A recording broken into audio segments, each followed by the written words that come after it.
Hi, this is Dr. Scott Young, and today we're going to get into the fourth part of the series, the history of the Fed. I'm going to do a quick run through, and then we'll move into that one. Okay? All right.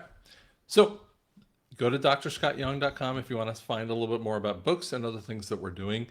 Do not buy that idiotic QFS crypto. Wait for it to happen. It's coming. Okay. So there's five parts, excuse me. First part is the creation of the Fed or creation of the nation all the way to 1907. We talked about how the nature of the 14th Amendment means, in the fourth section, means that you don't owe the public debt. Don't think you do. The central banking to banker runs, it started in 1792 with the creation of the first bank in the United States. Alexander Hamilton wasn't your friend necessarily. We have the collapse of the pre-war issue of 1812. Francis Scott Key writes the national anthem out of that war. A real interesting war with that too. 1836, we have Andrew Jackson. That's actually a picture on Trump's background in the White House over his left side in his first presidency with that too. Civil War is much more about the money than it is about freeing slavery, but yet it had so much to do with the 13th Amendment that did free the slaves, and the 14th Amendment that frees the rest of America. Guys, there's so much more into it. The death of Lincoln makes no sense if you don't have the backdrop of why the money lenders had to kill him off because he created a greenback dollar. The 14th Amendment sets out the penalties for those money lenders, and they are going to be freaking about it with that too. And then we have the ratification of the corporation in 1871 that changes us goes from the Constitution for the United States of America to Constitution of the United States of America. Just a subtle thing, exactly how the idiots love it. And then we have the banker runs that are foundational to that. And so what it does is bank runs are just these fake thing that they steal the money for you. And that's what they got into, the creation of the Fed. Now, when we come to the creation of the Fed, we have to understand that the backdrop of this is that three billionaires that could have been worth as much as $11 billion in today's money were against the Fed. And so they had to kill them in the Titanic. A major, massive false flag kills 1,600 people. And what excuse me, the progressive spirit that actually comes on in a really interesting time frame that happened because of that. The Fed is Wilson's campaign promises with that too, but they're not as good as you think they are, because what he did is created in that time frame where they had a debt issue that would start from World War I, and all the nations were owing us. It created the 16th Amendment in 1913 that happens right underneath his nose. That is supposed to go from 1913 to 1933 with taxing 1% of Americans to the top. They're only 1% of their funds. It creates the first part of inflation by increasing prices with increasing wages, inflation. It ignores the Constitution and what they can do, because the Constitution under the first article and the 8th and 10th section says that only Congress can make the money, and you cannot have a debt point inside of that. So when we come to Bloody Valentine 1929, to what the Fed was trying to do, Bloody Valentine was a false flag to get them off of what they were going to do to the stock market crash. And they crashed the market, and that was their plan, to steal more tens and tens of hundreds of millions of dollars of the people. And they did it worldwide with that too. In the gold standard in part 3 all the way to 9/11, we talk about the death of the gold standard in 1933, where FDR moved us from $20 to $33 a share of gold, increasing your inflation and prices against you right before the Great Depression. or excuse me, right in the middle of a Great Depression, right? Right in the middle. Why would you do this? That would worsen the Great Depression. This is part of that worsening. And we have the same time frame. Death of the gold standard is the creation of the fiat currency. We'll explain that one in a second. The Bretton Woods Conference in 1944, in the middle of World War II, when we're already on all sides of the world are fighting like crazy, the money lenders are sitting down and talking about how they were going to do post-war America and the world. That we were going to be the petrodollar, which would actually be the definition of how you calculate inflation. But only around 2008 did they stop looking at the Bretton Woods Conference as a pegging to the oil standards with that too.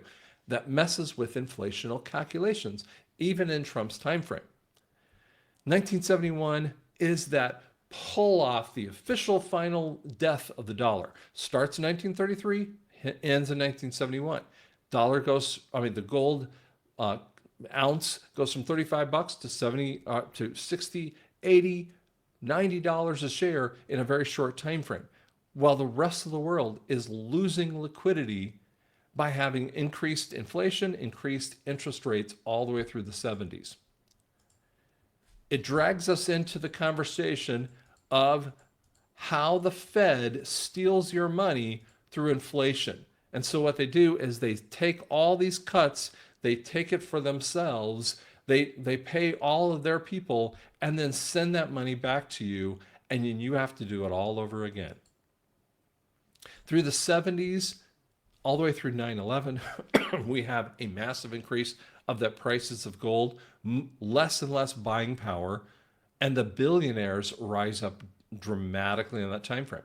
It's a separation, a class separation that happens. There's an increase of speculation around the late 90s into the 2000s when the dot-com era dies. It was built on nothing. And it was an example of fiat currency. It's just another way that they wanted to steal the money. But they were in a bankruptcy phase here. The bankruptcy phase comes in, and that's why NESARA people, the White Hats, were trying to bring in the liquidity, the capability of killing off the debts of America and the world. But they wanted to first do it with America because that was the linchpin. So, sorry, going pretty fast here. But Clinton signs this actual bill that they have wiped from the internet in 2000. It goes through Congress, Senate, all the way to presidency. He has held a gun to his head to sign it. But Poppy Bush takes it away from the people as his son and chaining her out of office illegally.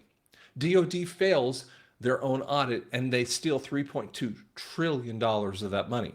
And then the towers fall that have all the computers, the gold, and by the way, they took it out.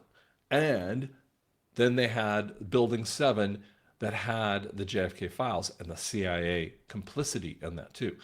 Do you see when Trump is talking about, I'm going to release the JFK files, he's talking about NESARA. Now, part 4. So I gave you a very quick overview of that. Part 4.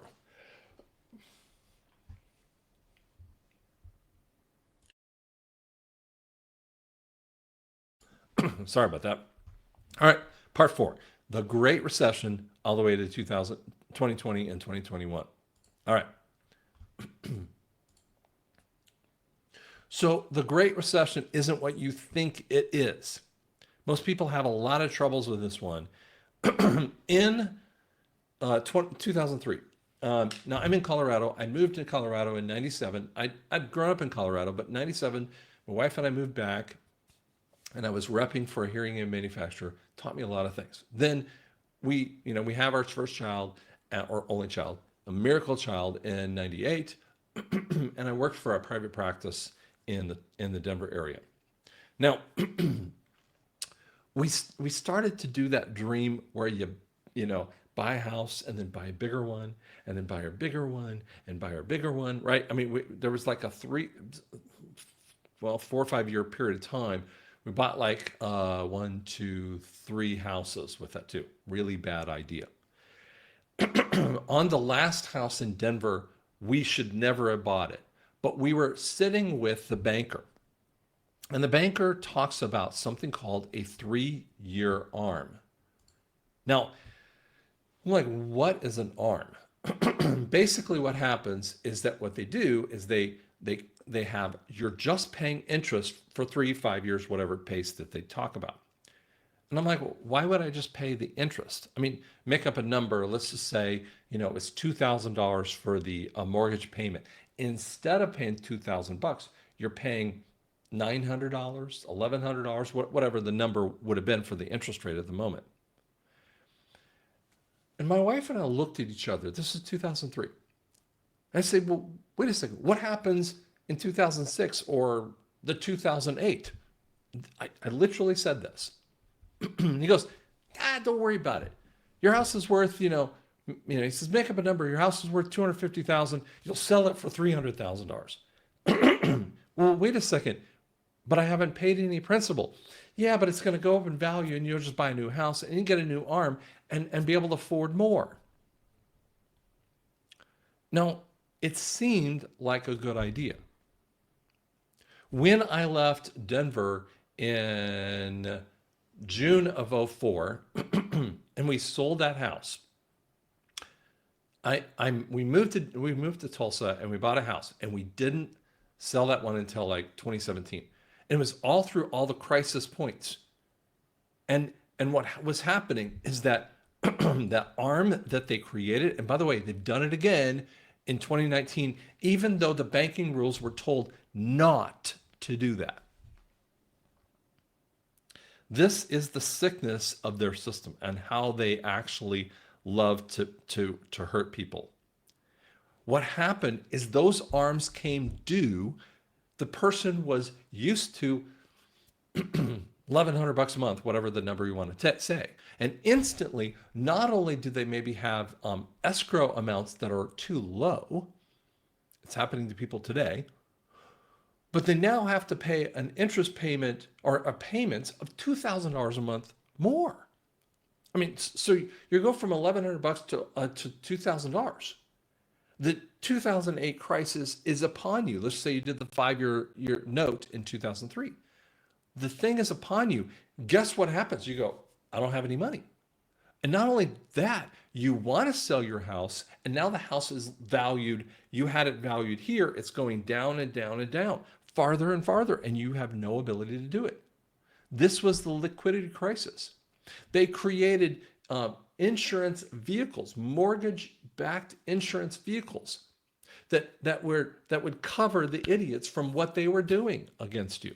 They didn't care.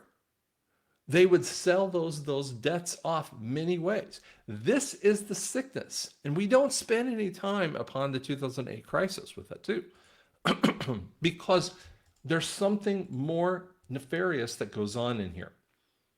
They tell you that there's a purported $250 billion that are given to the Fed bankers, the 13 Fed bankers. Go watch Too Big to Fail. Too Big to Fail.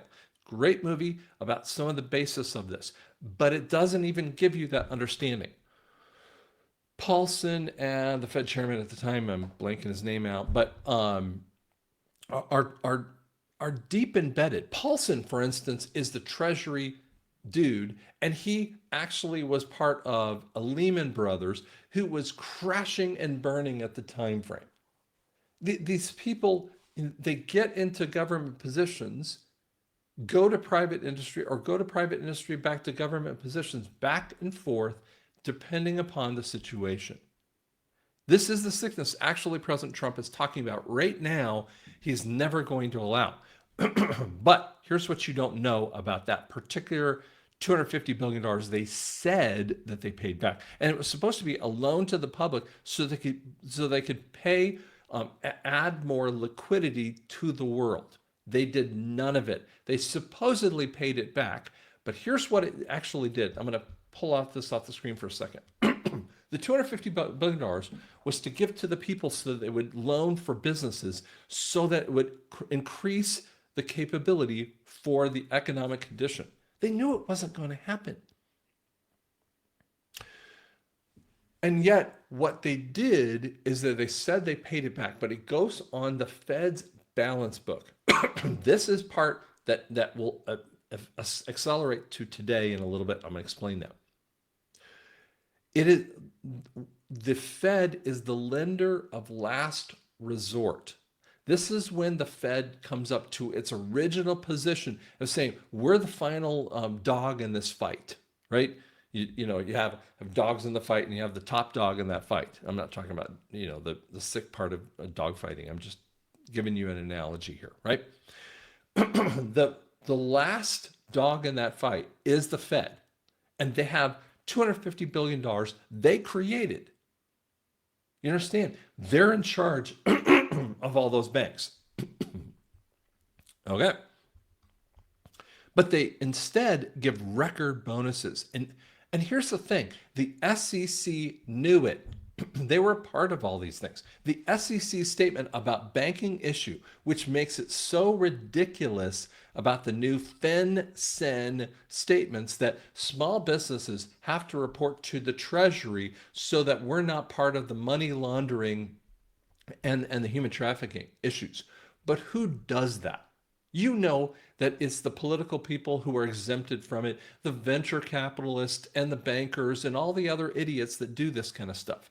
And so what happens is that this is just another example of them doing their thing. And so they gave record bonuses to the different people. Okay. All right, pull it over here. And then millions have lost their home without compensation. Now, I remember in, I want to say it could have been like late or beginning of 2010. So a patient decided he wanted to take me to court, and I'm going to, kind of talk about this. I mean, it was so fraudulent the way it was done.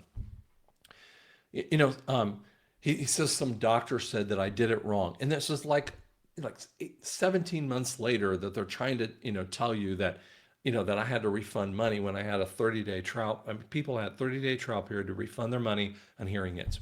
He loved me during this time frame. I mean, he loved me all the way through the first year. And then he started saying about the 13th month that he wanted his money back. And I was like, for what? Well, some doctor said that you did it wrong. What? Now, some fictional doctor that said I did it wrong. Go to court. I am praying over this court because the court is filled with people. It's 9 o'clock in the morning where you had to report, right? It's filled with people.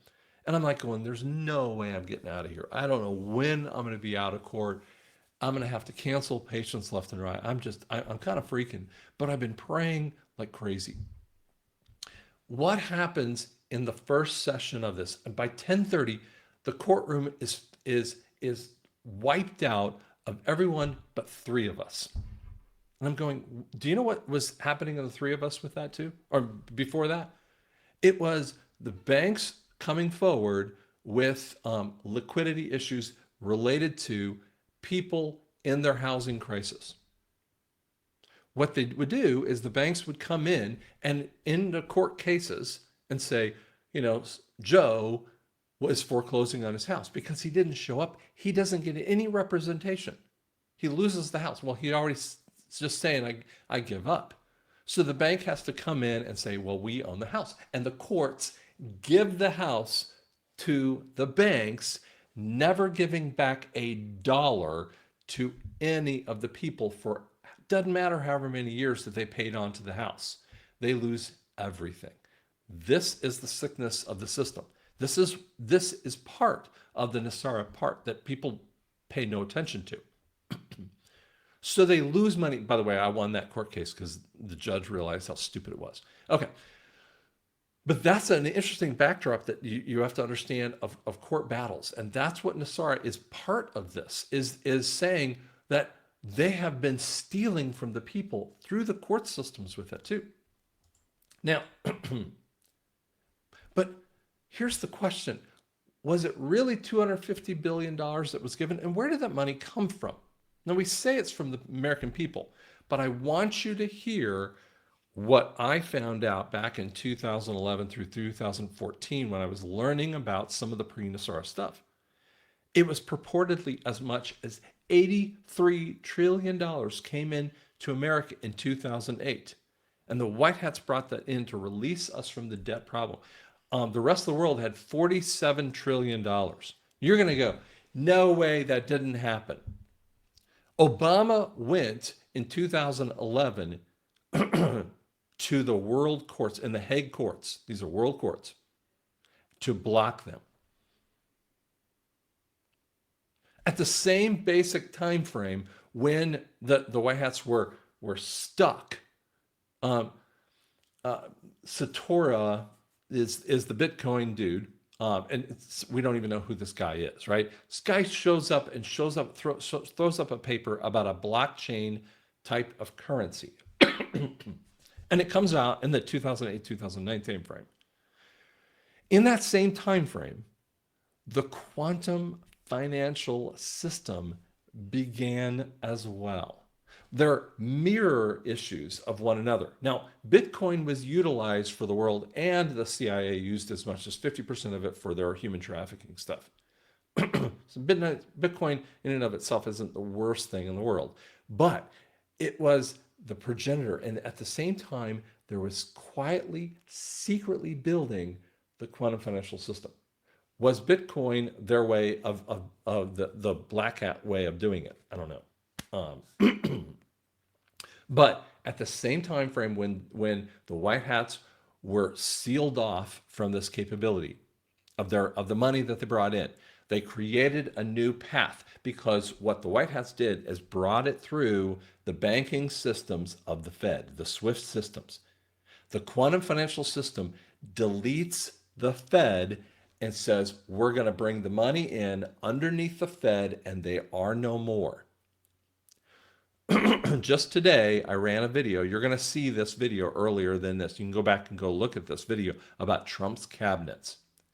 Let me tell you what they're actually talking about. They're saying, well, he's going to fire Jerome Powell. By the way, he already did in 2020. We'll talk about that in a second.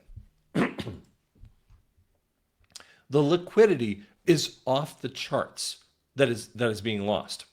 Now, the Fed, like I said, the lender of last resort, has not ever had anything on their books. I mean, they sometimes have a little bit and it goes off, a little bit and goes off.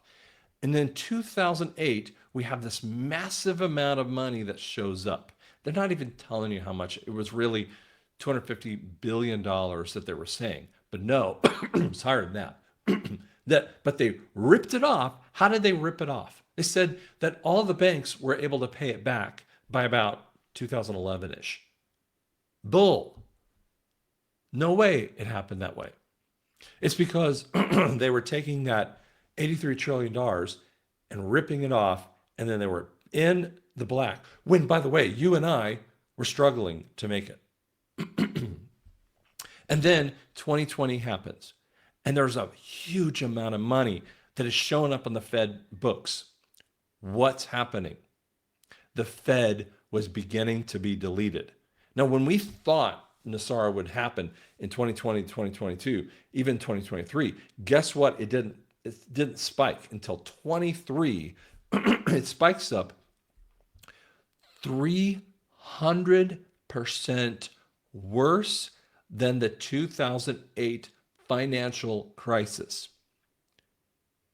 I say to people, it's 30 times worse. Sorry, 3 times or 300% higher.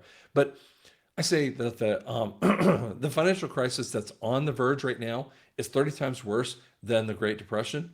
It's 300% worse, not 30 times, 300% worse than the financial issue meltdown of 2008. And you say, yeah, but Trump's going to come in and just forget about NESARA. That's just stupid, right? How does Trump fix that without NESARA? Doesn't happen. This is what NESARA is about. Here's another one. These people have been doing speculative stuff, and this is pre-2000, right? 2000 was the dot-com industry I told you about, right? So what would happen, In 2006, they were losing money left and right because what they did is they had these held to maturity securities or available for sale securities. Basically, what happens is they speculate. If they speculate harder in these kind of brownish colors there, I'm not very good with color, sorry. Whatever that is, brown color. Uh, if they have a much higher speculation, well, they say it, well, the stock is going to go down to $20, so they're undervaluing, or it's going to go up to $20, right? And if it's a 6 month spread of a time frame, they're speculating, they sell it before the end of that time frame. But if they hold to the maturity date, could be 6 months, year, whatever it is, then they come and they put money on their balance sheet, right? You're spending $50 million, let's say $50 million toward one of these securities, and you have that on your balance sheet, and you're waiting for it to sell at the right date. Okay. Now we see losses, ugly losses in 2000, but do you notice the losses go away here all the way through? When you are going through a massive crisis, the banks are making money. This is the sickness of the system. Now it falters a little bit in 2012. Why? Because Obama is back in office and they have to pull back some of those securities, but then he lets them do a little bit more, and it goes into the time frame of beginning of Trump. But as soon as Trump is in office, they have losses again, so they sell out again. So these might have been, different time frames, or pointed toward that time frame, and then he starts messing with them in 2018 and 2019, worse than before the financial crisis. Trump is already pushing back, so then here's what happens: they push back, but then there's something that occurs 2018, 2019. That's the pre-COVID crisis points. So they start spending money, and they have more gains, higher gains here, and then they have massive gains at this point here. They're making money hand over fist because of what they've been trading in on this situation. They're hoping for this, but they don't realize, and some of them do, that in 2017, Trump said, if you have crimes against humanity, I'm taking your money. When does it start occurring? In this time frame from 22 on. It's so bad. There's no fix to this. This is the meltdown of all the financial institutions. And you think we're all going to die. You should take all our money out of the bank. That's not what you should do. Trump already knew this is going to happen. There's going to be a flip over in just a second, and they lose it all. We're not going to lose anything. That's what NESARA is about. The inflation rates and the bank runs. So when we have these massive inflation rates, by the way, look at this. During the Civil War, we have an inflation rate. That's when the greenback dollar comes in. It comes back down when the greenback dollar is involved, right? And then they have a little stabilization, 1871. Same time as the corporation comes in. It stabilizes, but then they start messing with things back and forth to mess with this. But see, they can't increase inflation until 1913. There's a big bank run, right? 1913 comes in. Here's an inflation issue of 1913. So this is 1907 to 1913 when the Fed starts. Now there's a weird opposite run here in this situation, 1933. That is when they had to turn in their gold. We call it a bank run, but it's not a bad thing, at first. But then they steal the money again, all the way through the 30s to 40s. And it stabilizes a little bit. And then we have the 71 timeframe, or the 71 timeframe here, to the bank run of a late 70s, early 80s. And so we see bank runs and all these freak out events and inflation rates. See, this inflation rate is not even telling you the truth here. I can't give you that one. Then the price of gold. If you had bought gold back in 2016, it'd be like, what, $1,000?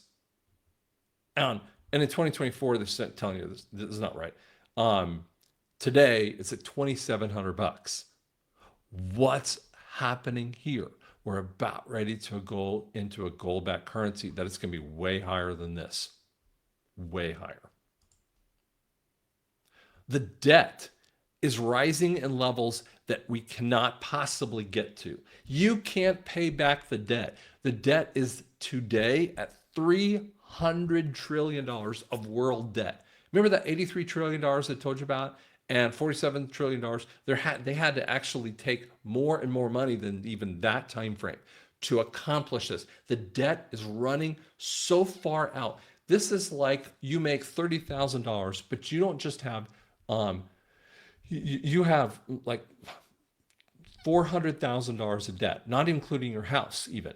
I mean, you're talking about just unbelievable numbers you couldn't possibly pay in all of your lifetime, and you doubled your lifetime, tripled your lifetime, you can't pay it back. It is unpayable debt. We are way past the red line, and that's because they have been messing with the debts since the dot-com era. When you understand how much money they're spending in the percentages of our government, $1.5 trillion of deficit, actually right now it's 1.8, but look, excise taxes and all these different things. That's why some people look at excise taxes and they go, well, we can't cover everything in that issue. Here's the problem. Social Security,